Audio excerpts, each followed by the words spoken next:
A human explorer crash lands on a forbidden world and encounters a towering alien widow who is the last survivor of her species. When she scans him, she discovers that humans carry a rare strength her dying people desperately need. With no time left, she approaches him with a shocking plea: to become her husband and help save her species from extinction. As soldiers, secrets, and ancient history collide, the human is pulled into a struggle far bigger than he ever imagined.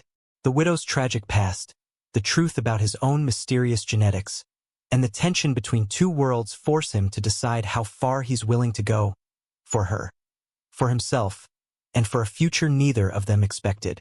Aaron Hale had been stranded before, but nothing compared to the silence that wrapped around the shattered valleys of Vorluna. His ship lay broken behind him, half buried in violet sand, sparks hissing like dying insects. The air tasted metallic, sharp, and cold. Every few seconds, the ground trembled. Not enough to frighten him, but enough to remind him that this world wasn't dead. Not completely. His suit scanner showed no life signs for miles, yet he felt watched, as if ancient eyes studied every move he made. He tightened his grip on the emergency beacon, hoping the distress signal pierced the strange atmosphere. Minutes passed. The wind shifted, and then the ground shook harder, as if a mountain itself had taken a breath. Aaron spun around just as a colossal silhouette stepped out from the mist. She was enormous, easily 3 times his height, with dark, stony skin that shimmered under the twin moons. Her long black hair fell across her shoulders like braided ropes, and her eyes glowed with a deep, faint silver light. She looked like a warrior carved from night itself. But her stance was tired, heavy, lonely. Aaron stumbled back, raising his hands. "Hey, easy. I'm not here to fight." The giant paused, studying him with a gaze that felt like it weighed his entire existence. Then she spoke, her voice a low, echoing hum that vibrated through the sand and through his chest. "You human. You came." "I crash-landed," Aaron muttered. "Not exactly on purpose." She stepped closer, and the moonlight revealed what Aaron hadn't expected. Something like grief etched into her features. Old grief, deep grief, the kind that sculpted a person from the inside out. "My name is Saraxa," she said slowly, "widow of the Varellan Empire." Aaron blinked. "Varellan? That's impossible. Your species died out decades ago." "Not all," she said, placing a massive hand over her heart. "One remains." Before he could react, she lowered herself to one knee, bringing her face level with him. Her breath was warm, strangely gentle for someone her size. Aaron felt the scanner on her wrist hum softly before it projected a faint blue light over his body. She wasn't scanning the environment. She was scanning him. Something in her expression changed. The grief in her eyes sharpened into something urgent. Something like hope. "You carry it," she whispered. "Carry what?" Aaron asked, confused. "The strength my people lost. The resonance. The seed of power." Aaron frowned. "You're not making sense."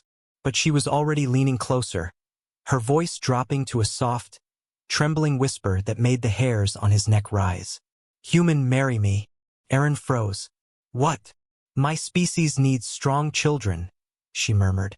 "And only you can give them to us." The wind fell silent. Even the faint tremors beneath the ground faded, as if the entire planet waited for his reaction. Aaron stared at her, thinking maybe the crash had scrambled his hearing. You want me to be your husband?" "Not for love," Saraxa said. "For survival. The Varellan bloodline dies with me unless I find a mate who carries the strength we lack. Your biology fits." Aaron shook his head quickly. "This is insane. We just met."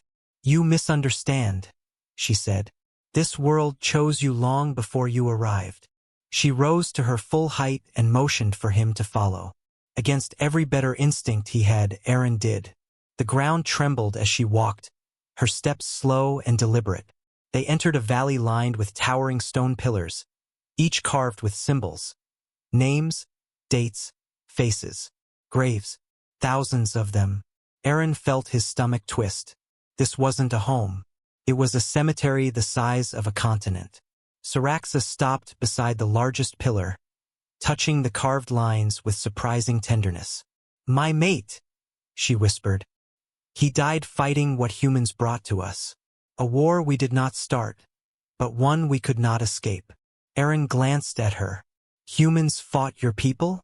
I thought the collapse was from illness." "There was illness," she said, her voice darkening. "But before that, fear, violence, loss." She looked down at him again, eyes glowing faintly. "I have lived alone for 43 cycles. I buried everyone I loved with my own hands. Now my body weakens. My line fades." Her voice cracked on the last word. "And then, you fell from the sky." The ground trembled again, hard this time. Saraxa's head snapped toward the horizon. "They are coming," she murmured. "Who?" Aaron asked. "Your people," she said. "Armed. Frightened. They believe I am a threat." "Are you?" "If I were," she said softly, "you would already be dead." Then she knelt again, lowering her face until her eyes met his. "You must decide quickly. Will you trust me? Or them?" Aaron felt the weight of the moment press against his chest. Behind Saraxa, distant lights flickered in the sky, dropships armed and approaching fast. She extended her hand toward him, enormous and trembling slightly. "Choose human," she said, "because when your soldiers arrive, they will not let me live." The sky rumbled, the ships grew closer, and Aaron realized he had seconds, maybe less, before two worlds collided around him. The sky roared as the dropships descended, their engines slicing through the cold Verlunan air like blades. Aaron felt the vibration under his boots, sharp and urgent, while Saraxa stood perfectly still, her massive form silhouetted against the twin moons. The moment stretched thin, like the silence before a storm. He didn't know why he hesitated.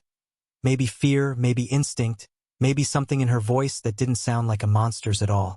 She lowered her hand toward him again, slower this time, almost unsure whether he'd take it. "Aaron?" she said softly, tasting his name as if she hadn't spoken one in years. "I chose you long before this moment." He swallowed. "I don't understand." "You will," she murmured. "But not if they take you first." As if on cue, a spotlight from the nearest dropship flashed across the valley, catching both of them in a bright cone of light. Aaron shielded his eyes. Saraxa didn't move.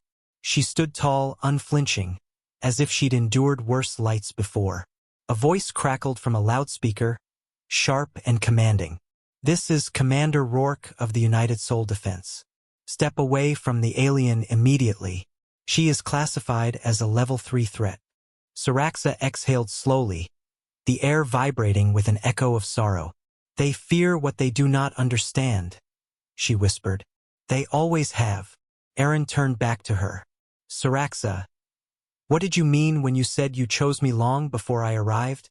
She touched the glowing scanner on her wrist, and a soft blue projection rose between them. Shapes, curves, and symbols he didn't recognize at first. Then he saw it, a genetic pattern. "This resonance," she said, pointing to the glowing spiral of energy, "is present in only one species, humans, but not all humans. Only one lineage. Mine." "Yes." Aaron stared at the floating pattern. Pulsed like a heartbeat. "How long have you known?" 43 cycles. He froze. "You scanned me before I was even born?" "I scanned all human signals that entered this region," she said. "Most were empty, but one carried the resonance. Faint echo. A child not yet conceived, but already destined to exist. A child with ancient strength tied to my people. Yours." The words landed like a weight on Aaron's chest. "You're saying I'm genetically connected to your species?" "Not connected," she corrected gently. "Compatible." The dropships grew louder. Soldiers were preparing to land. Laser sights flicked across the rocks, crawling up her legs and chest like red insects. "Aaron Hale," Commander Rourke's voice boomed again. "Move away from the creature now. She is manipulating you." Saraxa didn't flinch. She didn't even look at them. Her eyes stayed on Aaron. Humans believe strength is in weapons, she murmured. But true strength is in lineage, in what survives after everything else dies. You think I can save your species, Aaron said. I know you can. And if I walk to them right now? I will not chase you. She lowered her gaze. I promised I would never harm a human unless they forced my hand.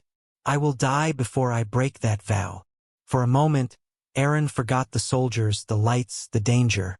He saw only her, the loneliness in her posture, the raw honesty in her eyes, the way she stood unarmed before ships designed to kill entire colonies. She could have run. She could have hidden. She didn't.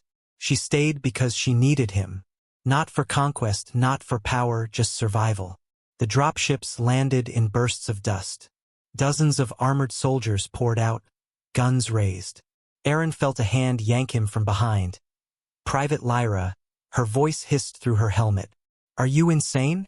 That thing could crush you. She hasn't, Aaron snapped. Because she's manipulating you, Lyra shot back. Look at her size. One wrong move and we're all dead. Saraxa took a single step backward, raising both hands slowly, palms outward. A gesture of surrender that looked almost painfully vulnerable given her size.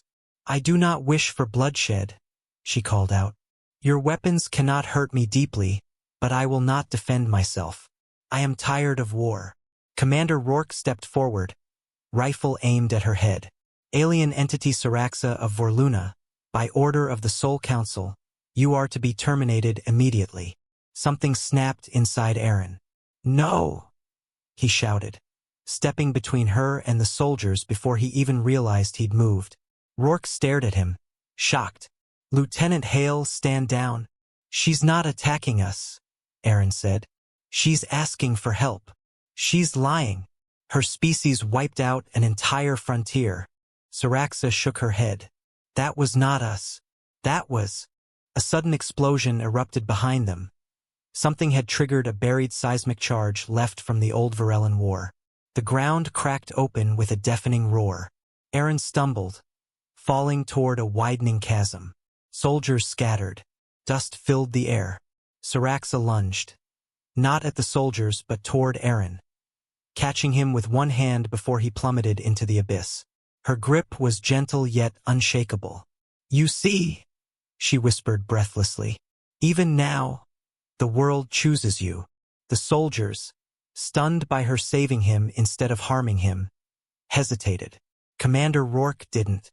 Open fire, he roared.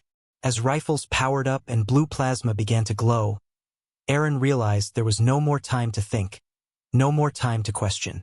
He had to choose, trust the species that raised him or the widow who just saved his life. And the first shot was already leaving the barrel. The first volley of plasma bolts streaked through the air like blue lightning. Aaron braced for the burn, but it never came. Instead, a massive shadow swept over him, and the deafening crack of energy slamming into flesh echoed across the valley. Saraxa had moved faster than anything her size should have been capable of. She threw herself between him and the firing line, her enormous back absorbing shot after shot. The blasts flared against her skin, leaving scorched marks that smoked in the cold air. She didn't cry out, not once. She only curled her body protectively around him, shielding him like he was something precious, something worth dying for. Stop firing, Aaron shouted, but his voice was drowned beneath the roar of weapons. Saraxa tightened her arms around him, her breath trembling against his ear. Stay down, she murmured. Do not move. You're getting hit. Saraxa, you're bleeding. It is nothing I have not endured before. When the shots paused to recharge, she rose suddenly and leapt backward in a single impossible motion, landing behind a fallen stone arch that once belonged to the ruins of an ancient temple. The structure shuddered but held. Aaron stumbled as she set him down. Her back was smoking, and a deep burn carved across her left side. She exhaled sharply, trying to hide the pain. You saved me again, Aaron said breathlessly. Her silver eyes dimmed. Pain is a familiar companion. It does not frighten me. Outside the temple ruins, the soldiers rearranged formations, preparing for another round. But for a moment they couldn't reach them. For a moment, the world fell quiet except for Syrax's slow breathing. They ducked beneath a half-collapsed stone canopy, the carvings above depicting ancient Varellan warriors holding giant torches. Syraxa rested one hand on the cracked floor, steadying herself. Aaron hesitated. Then, Syraxa, what happened to your people? She closed her eyes, as if dragging the memories out of somewhere dark. You humans believe the Varellan died from a plague. That is only half a truth.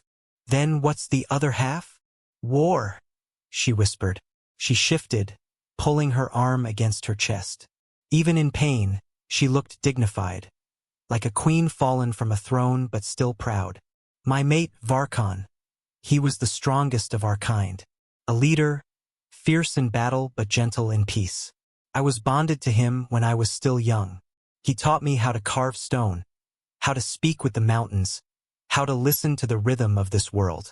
Her voice grew softer. He dreamed of peace with humans. He believed our species could live as allies. Aaron blinked. Then why did we fight?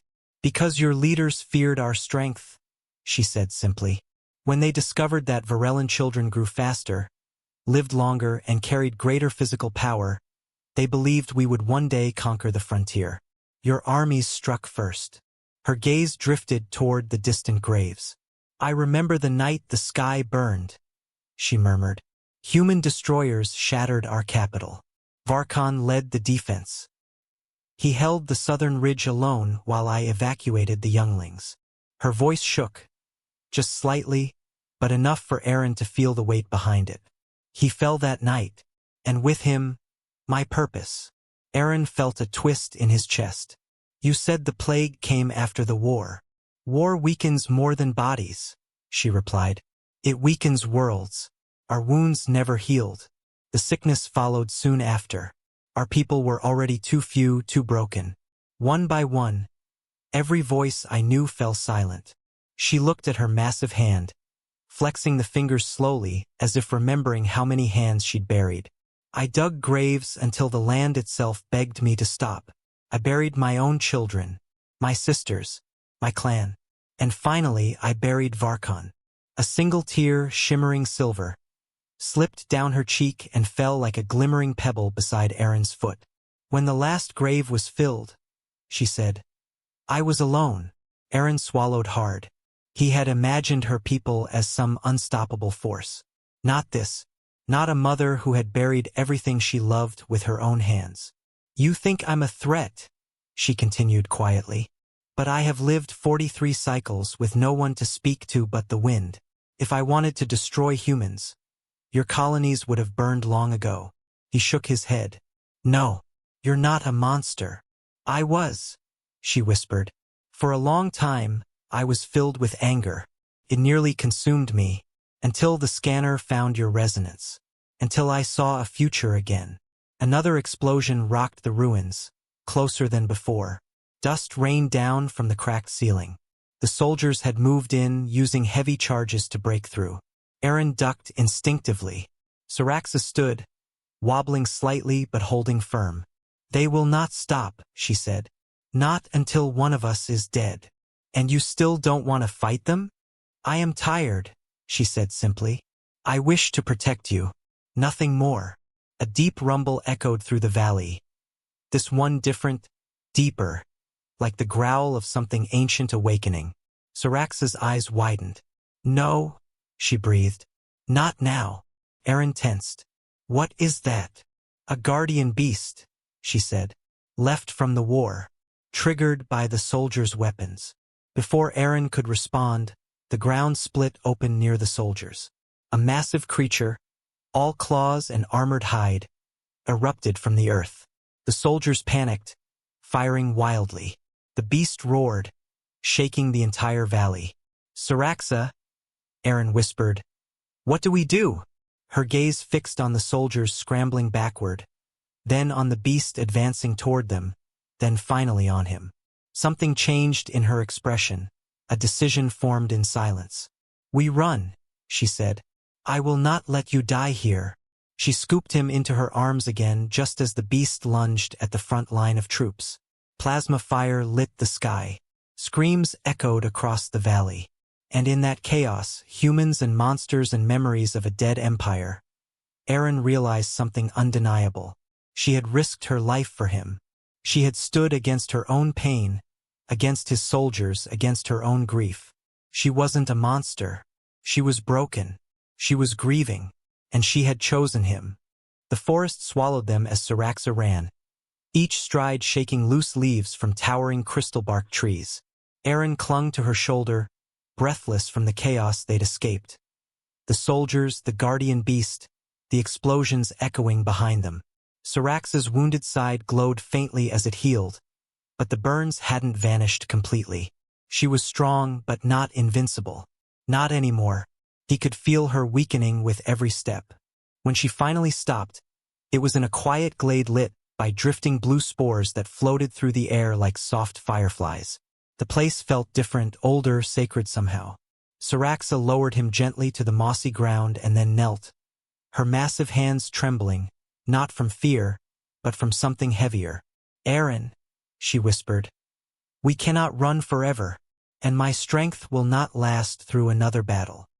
He studied her face, worn, exhausted, but hopeful in a way that tore at him. "What are you saying?"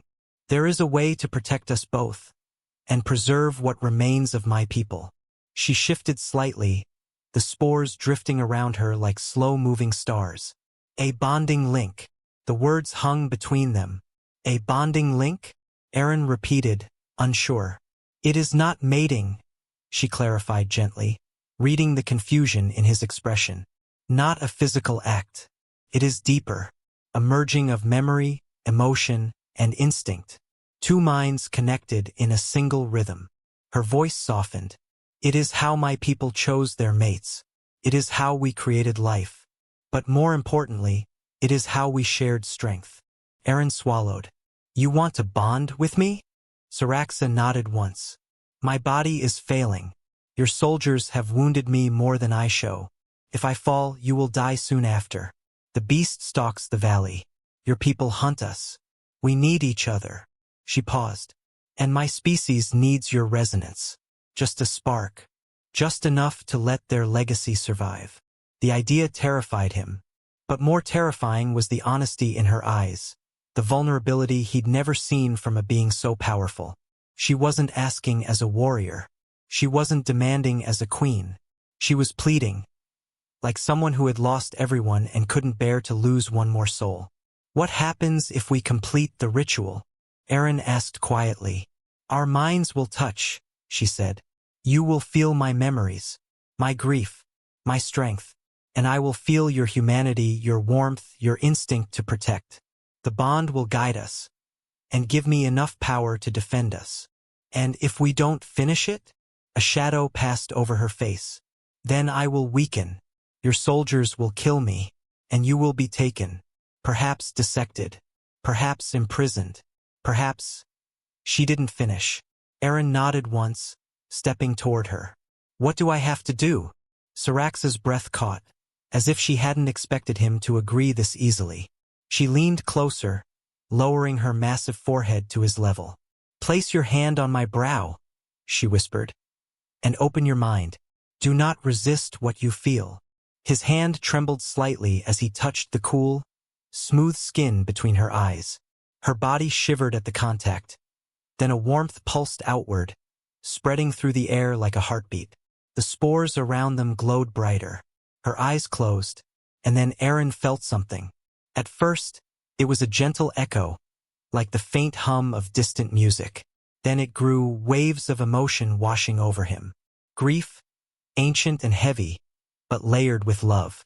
Memories unfolded like pages of a book. Varkin's laugh, the children she once carried on her shoulders, the nights spent watching the stars, the day the war began, the moment she buried her last child. Erin gasped.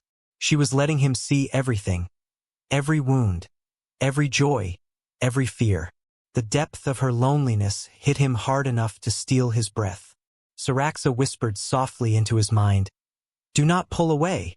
You are strong enough." He felt her searching for his memories next. His mother's voice, his first failed mission, The time he almost drowned, the loneliness he hid behind jokes, the quiet ache of wanting to belong somewhere. She absorbed it all, trembling as she did. Their minds intertwined like threads. The forest brightened. The spores swirled. Her heartbeat and his became a single rhythm. Erin felt her body grow warmer, stronger, as their connection deepened. Her wounds began to close.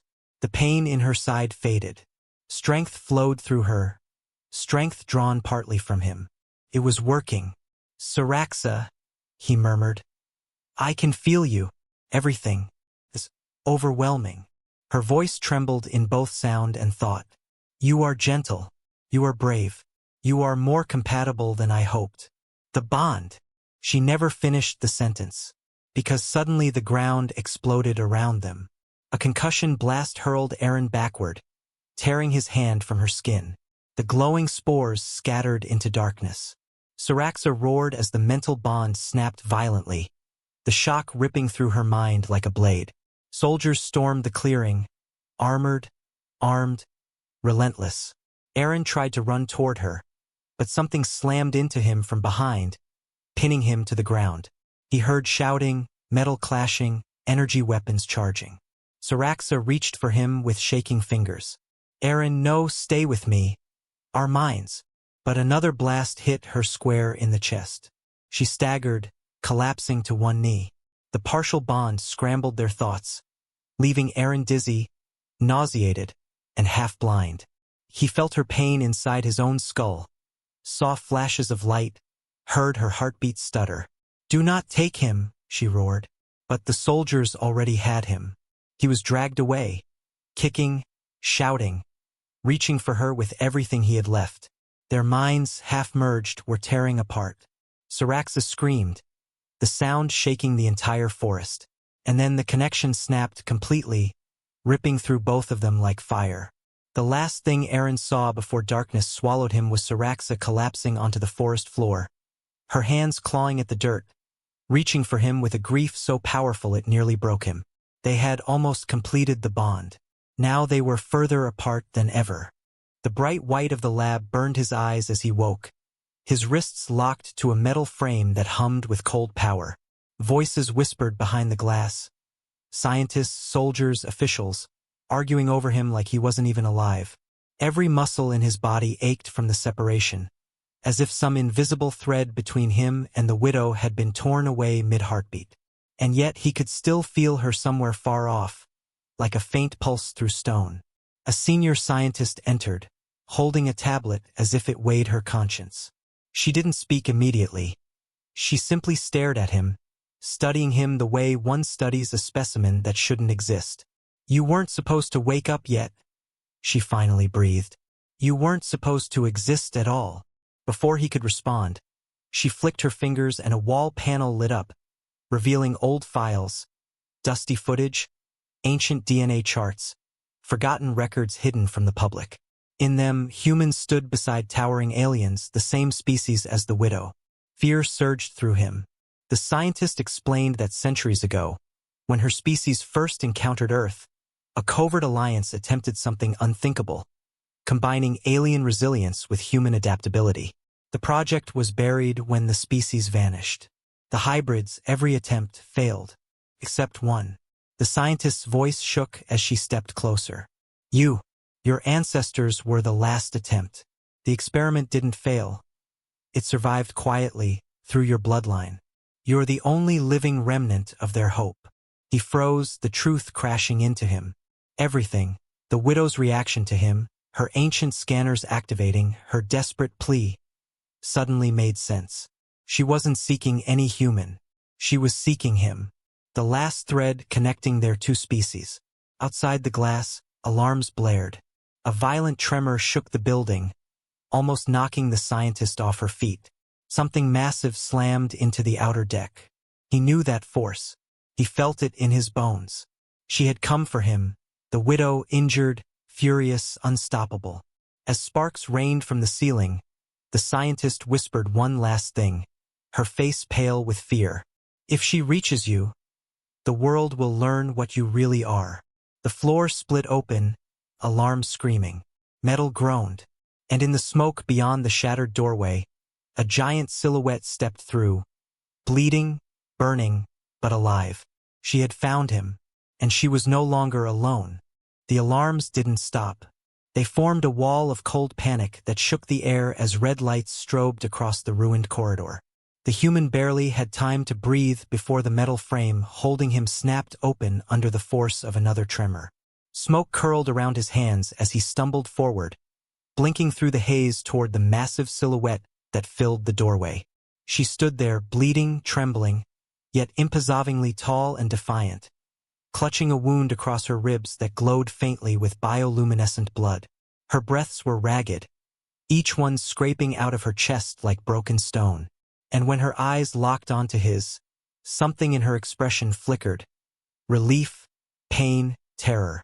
"You should not be here," she rasped, reaching for him but stopping short as if afraid her touch would harm him. "They will destroy everything to keep us apart." Behind them, a synthetic voice boomed across the facility. Protocol Red initiated. Planetary defense cannon charging. 40 minutes until full discharge. All personnel evacuate. His stomach dropped. A planetary cannon wasn't a threat. It was annihilation. The humans weren't planning to stop her. They were preparing to wipe her off the surface of the world like an infection. She heard it too.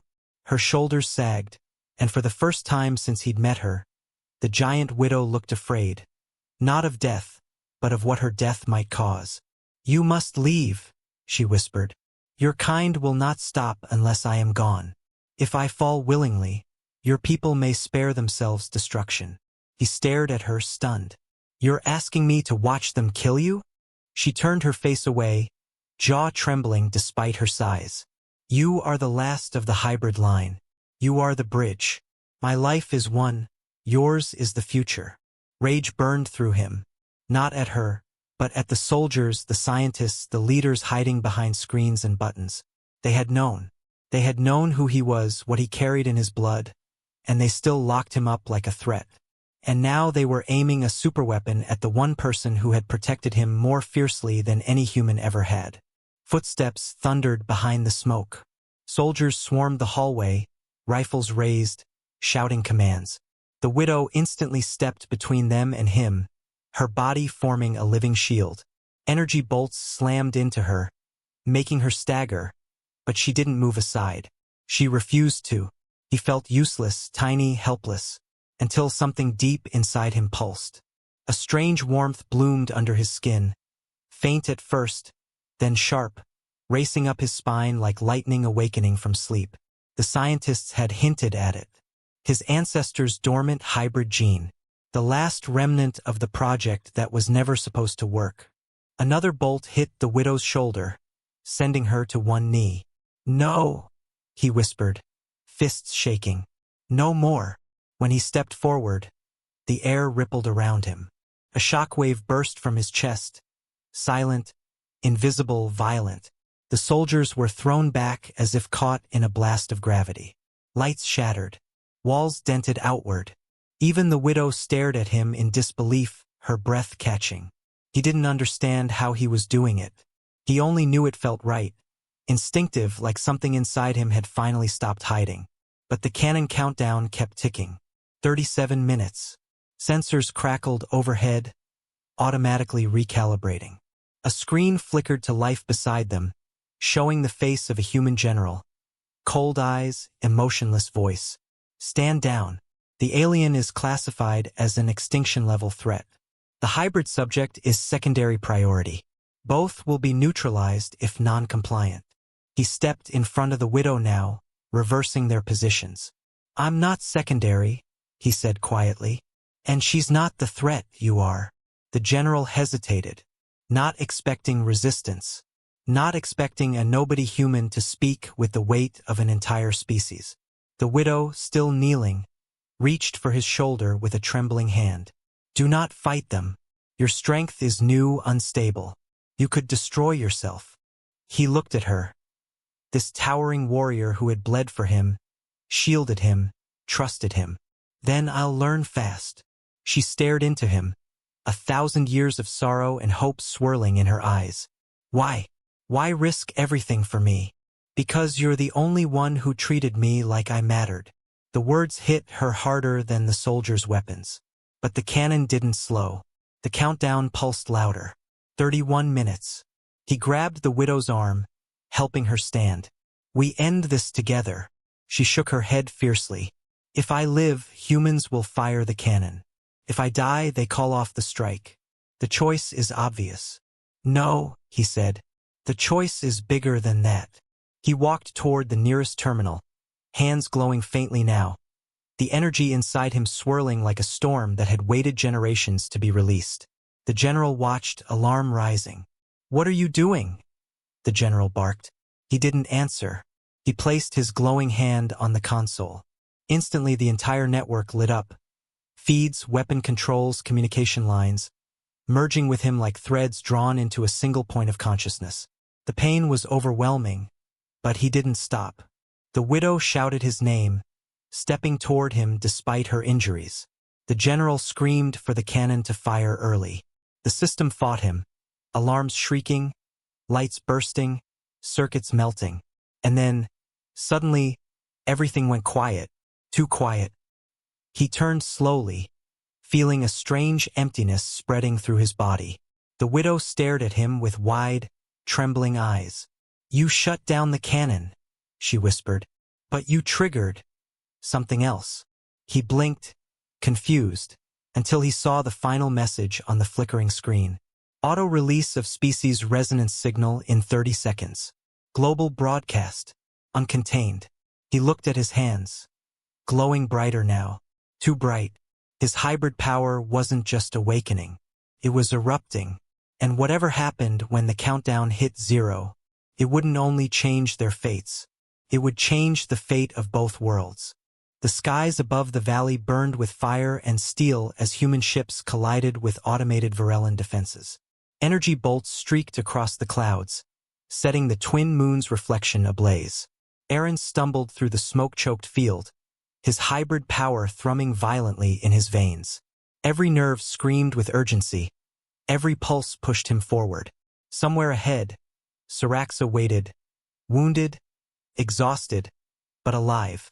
He leapt over fractured rocks and twisted metal, his mind a storm of focus and fear. The world seemed to stretch, time bending around him. Memories of her pain, her grief, her trust.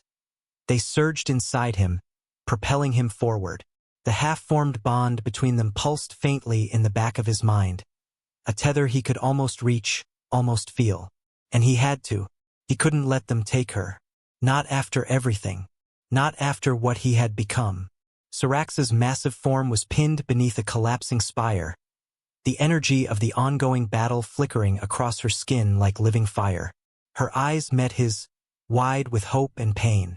Aaron, she whispered, her voice fragile and trembling. You came. Before she could finish, a squad of human soldiers fired directly at her. Plasma tore through the air, but Aaron's awakened power erupted in response, creating a protective barrier that shimmered with raw energy. The bolts dissipated, harmlessly bouncing off the invisible shield. Aaron dropped to his knees, panting, sweat and sparks running down his face. He could feel her, every heartbeat, every thought, every flicker of fear and hope. Hold on, he shouted, breaking into a sprint. His hands glowed, radiating warmth and force, each step creating a pulse that destabilized the weapons around him. Soldiers were thrown off balance, ships rocked violently, and even the automated Varellan defenses faltered under the surge of his power. He could hear her voice, inside his head now, clear and unwavering. Aaron, come. He reached her in a single bound, lifting the massive spire just enough to free her. She staggered, leaning against him, and he felt the residual shock of the bond attempting to complete itself. We finish this, he said, voice steady despite the chaos. Together. Saraxa nodded. Her hands reached for him, enormous fingers curling around his arms, her forehead pressing to his in the ancient gesture of Varellan bonding. A pulse ignited between them, blue and silver, washing over the battlefield, over the valley, over the human ships. It surged like a heartbeat through the world. Weapons short-circuited, soldiers froze mid-command, and even the sky seemed to bend toward the light. The resonance, human and Varellan combined, spread outward, unstoppable, alive. Eren felt every memory, every emotion, every instinct of Syraxa flow into him, and for the first time he understood the depth of her species, the purpose of her plea. They were more than just survivors. They were legacy incarnate. He closed his eyes, letting the power consume them both, feeling the ancient resonance complete the bond that had begun months, or perhaps lifetimes, ago. She collapsed into his arms, finally letting herself rest, trembling, exhausted, yet radiant with a soft inner glow. "Our children," she whispered, her silver eyes closing. "We'll save everyone." Eren held her close, feeling the warmth of her pulse against his chest. The battle raged around them, but a calm descended. A strange, unstoppable calm, as if the universe itself had paused to witness what had been born from trust, love, and desperate hope. But then, across the horizon, a new fleet appeared. Ships larger, darker, and more ominous than any human or Varellan vessel Eren had seen. Their markings were unfamiliar, alien yet deliberate, and the signal they broadcast was crystal clear. "Those children belong to us." The transmission boomed across every channel, vibrating through the bond and rattling every ship. Eren tightened his hold on Syraxa, his hybrid power flaring instinctively, illuminating both their forms against the war-torn valley. He realized with a shiver that their struggle was far from over. The bond was complete, but the universe had only just begun testing what they had created. And somewhere deep in the stars, a new force waited, patient, calculating, and claiming a future that wasn't theirs to take. The pulse spread further, unstoppable, but the question now remained. Could they protect what had just been born, or would the next war claim it before it ever had a chance to exist? The twin moons reflected their light across the battlefield, casting long shadows over two beings who had already defied death. And yet, the story of what came next was far from finished.